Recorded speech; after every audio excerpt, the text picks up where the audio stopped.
All right, so this is page 4 of your balancing packet. And so we're going to take a look here. We need to do our atom inventory. Looking at this, it looks like we have 1 carbon, we have 2 oxygens, 1 nitrogen, and 3 hydrogens on this side. On the product side, carbons, it appears we have 1.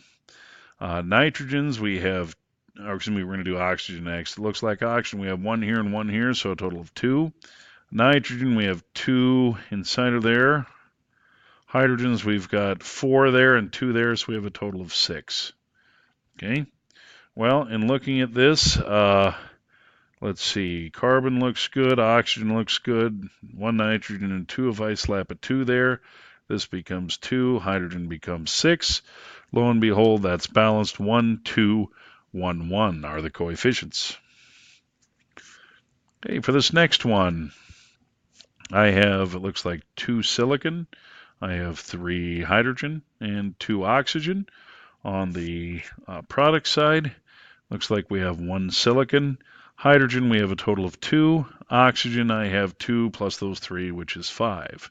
Okay, if I want to do my balancing the silicon here, I'm going to flop a 2 in front of here, which is going to make this guy 2. Oxygen then becomes, there's 4 and 3, which is 7.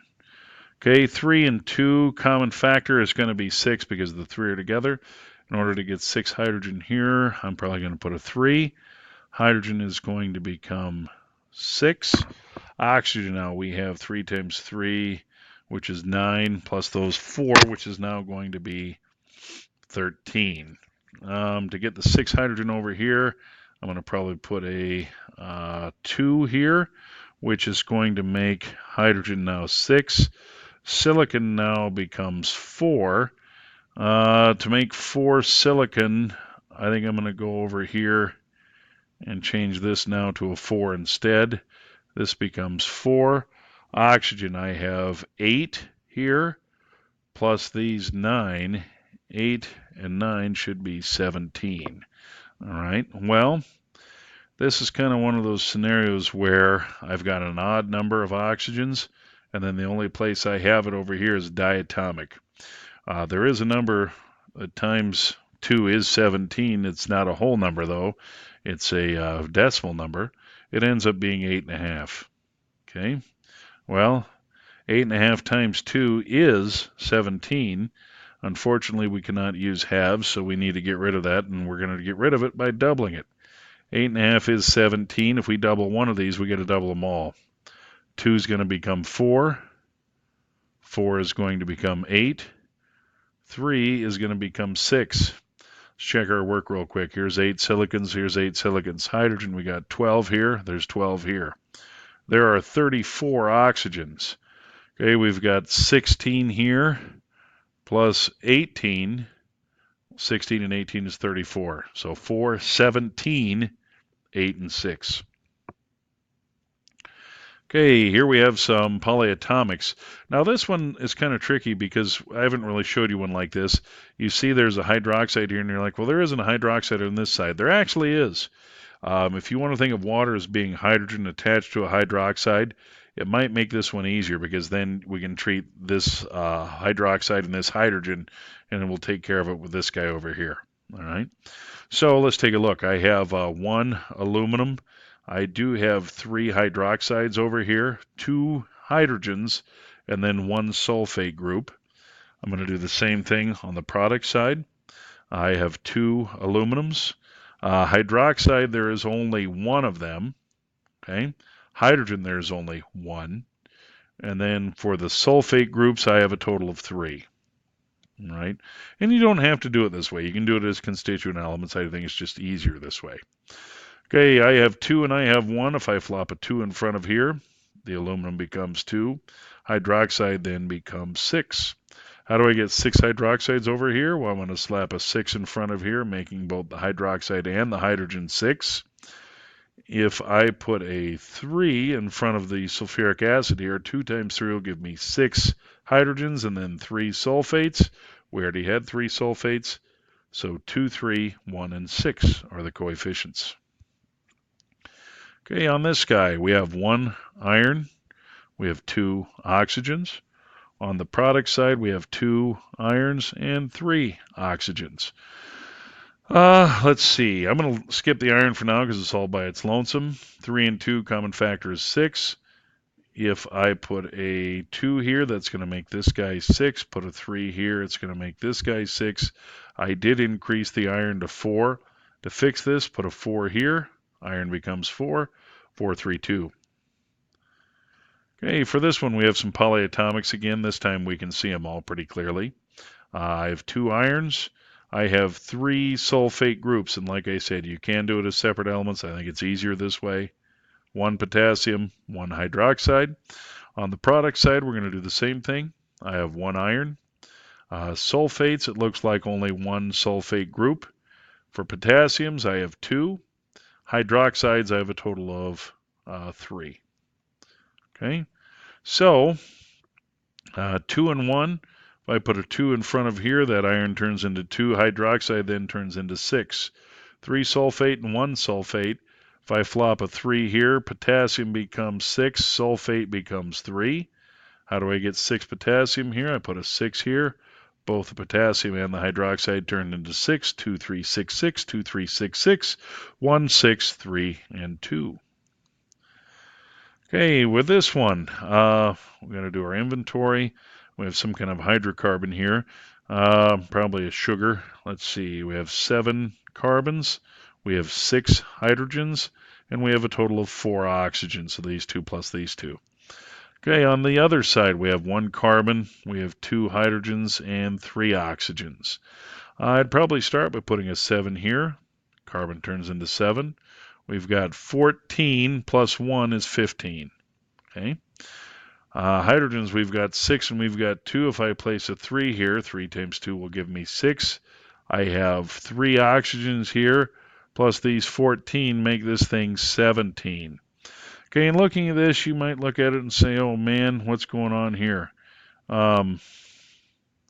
Because 17 and 4, there's not a real easy way to do that, okay? Now, one thing you have to realize, I still have these 2 oxygen here, all right? So I only need to come up with a certain amount from this part, okay? So out of these 17 oxygens that I need, these 2 I'm not going to touch. And so that means I only need to come up with 15 from this guy. Well, once again, you look at this and you're like, man, that's not real helpful because 15 is odd and this is an even, so it's going to be one of those with a half. This one happens to be 7.5 because 7.5 doubled is 15. But as always, you can't use halves. So how do we rid ourselves of that half? We're going to double everything. So 17.5 is going to become 15. This 1 becomes a 2.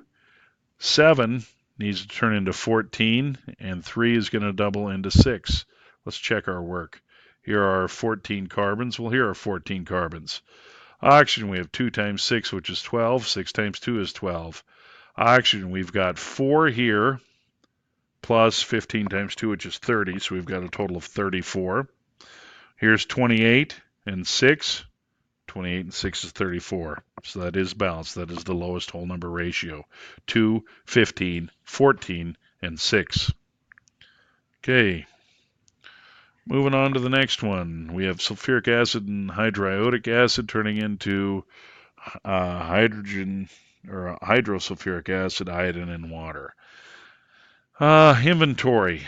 We've got a total of not 2. We've got 3 hydrogens. We've got these 2 plus that guy. Sulfate I may have to split because there's only sulfate on one side, so 1 sulfur. I have 4 oxygen. We already counted the hydrogen, so 1 iodine. On the product side, hydrogens, I've got 2 here and 2 here, so I have a total of 4. Sulfurs, I've got, looks like 1. Oxygen, I have 1. And then iodine appears, I have 2. Okay. So in looking at this one, let's see. 3 and 4. Let's see, common factor 3 and 4, but the thing is, they're all kind of split up. I might do the oxygen first. That might be something that might be easier. Okay, since these are split. Let's look at this. Oxygen is 4 and 1. If I put a 4 here, That's going to definitely make my oxygen 4. Now my hydrogen, I have 8 here, plus these two. That makes that 10. We might be going down the right way. We might be getting lost, but I guess we'll figure this out. You know, there's no rule that says you have to go straight down. Um, let's see. So that looks good. Let's look at the iodine. I have 1 and I have 2. If I end up putting a 2 here, hydrogen turns into, I've got 2 there and 2 there, which is 4. And then iodine turns into 2. So that all looks pretty good. I screwed something up here. What did I do?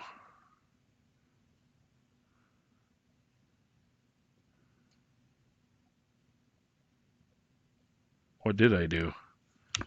Oh, give me a second here. All right, I'm going to tell you what. This sometimes happens, and you know what? I screwed something up along the way, and that just occurs. You know, don't feel bad about it. We'll come back and look at this one here in a second.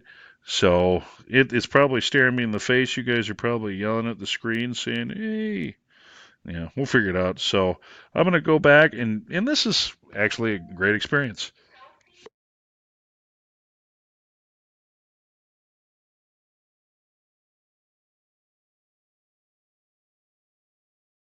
Okay, so I'm just going to erase this one. I'm going to come back to it here in a minute. So, and that usually, you know, I might have made a mistake doing my inventory. Who knows? I don't know where I went wrong because I don't know. It just happens. We'll come back to it in a second. So this one, let's look. I've got iron, and there's looks like 1. I have 2 sulfurs. I have 2 oxygen. On the product side, it looks like I have 2 irons. Sulfur, I have 1. Oxygen, I have, it looks like 3 and 2, so I have a total of 5. Okay. I'd probably start by putting a 2 here. Okay. Iron becomes 2, sulfur becomes 4. Okay. If I want to get 4 sulfurs over here, I'd probably put a 4 here. Sulfur becomes 4.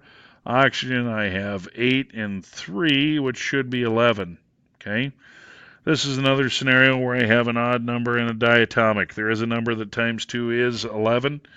That number happens to be 5.5. Only problem is 5.5 times 2 is 11. You can't have halves, so we're going to double everything. So 5.5 is going to become 11. 2 is going to become 4. 1 is going to become 2. 4 is going to become 8. Let's check our work. 4 irons, 4 irons. 8 sulfur, there's 8 sulfur. There's 22 oxygens. There's 6 and 16, 22. So 4, 11, 2, and 8. That is correct. Okay, next one. We've got aluminum, so I have 1 aluminum. Then we have iron 2 oxides. We have 1 iron, and we have 1 oxygen. On this side, we have 2 aluminum, and let's see, 1 iron, and we have 3 oxygen. The aluminum is by itself. I'm going to skip it for now. Iron's also by itself. We're going to skip that. 3 and 2. So if I flop a 3 here, oxygen becomes 3, iron becomes 3. I balance that by putting a 3 here. And then simply put a 2 in front of the aluminum. 2, 3, 3, 2, 3, 3, 2, 3, 1, 3 are the coefficients. Okay, the next one. Okay, and so we've got 2 irons. We've got 3 oxygen, we have 2 hydrogen. On this side, it looks like 1 iron, 1 oxygen, 2 hydrogens. Okay, I'm going to leave iron alone. It's by itself. I have 1 and 3. If I flop a 3 in front of here, that turns my oxygen into 3. Hydrogen then turns into 6. Put a 3 in front of here, that makes this guy 6. Simply a 2 in front of the iron. And that should be 2, 3, 6, 2, 3, 6, 1, 3, 2, 3 are the coefficients. Okay, so we should be at number 48 then. So let's take a look. We've got 2 sodiums. We've got 1, we're going to put carbon, 3 oxygens. We had to separate that out because there isn't carbonate on the other side. 1 hydrogen, 1 chlorine. On the product side, I have 1 sodium. Carbon, I have 1. Oxygen, I have 2 here and 1 here, so I have a total of 3. Hydrogen, it appears we have 2, and then chlorine we have 1. Okay.